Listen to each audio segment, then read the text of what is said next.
മൂന്നാം ക്ലാസ്സിലെ മുഴുവൻ കൂട്ടുകാർക്കും മാണിക്യച്ചെപ്പ് യൂട്യൂബ് ചാനലിലേക്ക് സ്വാഗതം.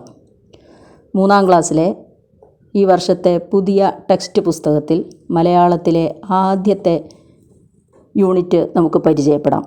ആദ്യത്തെ 2 പാഠങ്ങൾ നാടൻ ശീലുകളിലുള്ള കവിതകൾ, നാടൻ പാട്ടുകൾ, വായ്ത്താരികൾ, നാടോടിക്കഥകൾ എന്നിവ ഉൾക്കൊണ്ടതാണ്. ഒപ്പം കലകളെ പരിചയപ്പെടുത്തുന്ന സന്ദർഭങ്ങളുമുണ്ട്. ഒന്നാമത്തെ കനകച്ചിലങ്ക എന്ന യൂണിറ്റിൻ്റെ പ്രവേശകമായി കൊടുത്തിരിക്കുന്നത് രാമകൃഷ്ണൻ കുമാരനെല്ലൂരിൻ്റെ കാക്കിരി പൂക്കിരി എന്ന കവിതയാണ്. ഭാഷയിലടങ്ങിയ സൗന്ദര്യത്തിൻ്റെ ഒരടിസ്ഥാന ഘടകം അതിൻ്റെ താളമാണ്. പദ്യത്തിലായാലും ഗദ്യത്തിലായാലും താളവൈവിധ്യം കണ്ടെത്താനും ആസ്വദിക്കാനും നമുക്ക് കഴിയണം.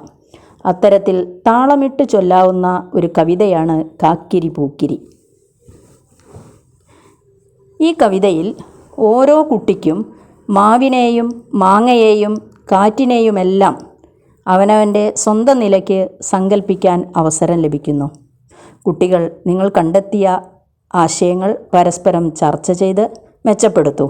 അതുപോലെ കവിതയിലെ സന്ദർഭങ്ങളും സംഭവങ്ങളും ഉൾപ്പെടുത്തിക്കൊണ്ട് കവിതയ്ക്ക് ചുറ്റും ഇതുപോലെ ചിത്രങ്ങൾ വരച്ച് ചേർക്കാവുന്നതുമാണ്. ഓരോരുത്തരും വരച്ച ചിത്രങ്ങൾ ക്ലാസ്സിൽ നിന്ന് നിങ്ങൾ ചർച്ച ചെയ്യൂ, പിന്നീട് വികസിപ്പിക്കൂ. കവിതയിൽ ആവർത്തിച്ചു വരുന്ന 2 വാക്കുകൾ നിങ്ങൾ കാണുന്നില്ലേ? അതുകൊണ്ട് എന്താണ് ഉദ്ദേശിക്കുന്നതെല്ലാം നിങ്ങൾ ക്ലാസ്സിൽ നിന്നും ചർച്ച നടത്തും. നമുക്ക് കാക്കിരി പൂക്കിരി കവിതയിലേക്ക് കടക്കാം. കാക്കിരി പൂക്കിരി വളരെ മനോഹരമായി താളമിട്ട് ചൊല്ലാവുന്ന കവിതയാണ് കാക്കിരി പൂക്കിരി. കാക്കിരി പൂക്കിരി തേന്മാവിൻ്റെ എത്ത കൊമ്പത്ത്, കാക്കിരി പൂക്കിരി മാങ്ങകളങ്ങനെ പഴുത്തു തൂങ്ങുന്നു. കാക്കിരി പൂക്കിരി തേന്മാവിൻ്റെ എത്ത കൊമ്പത്ത്, കാക്കിരി പൂക്കിരി മാങ്ങകളങ്ങനെ പഴുത്തു തൂങ്ങുന്നു. കാക്കിരി പൂക്കിരി പിള്ളേരങ്ങനെ യാർത്തു വിളിക്കുന്നു.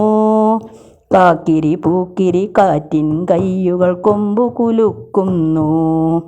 കാക്കിരി പൂക്കിരി പിള്ളേരങ്ങനെ യാർത്തു വിളിക്കുന്നു.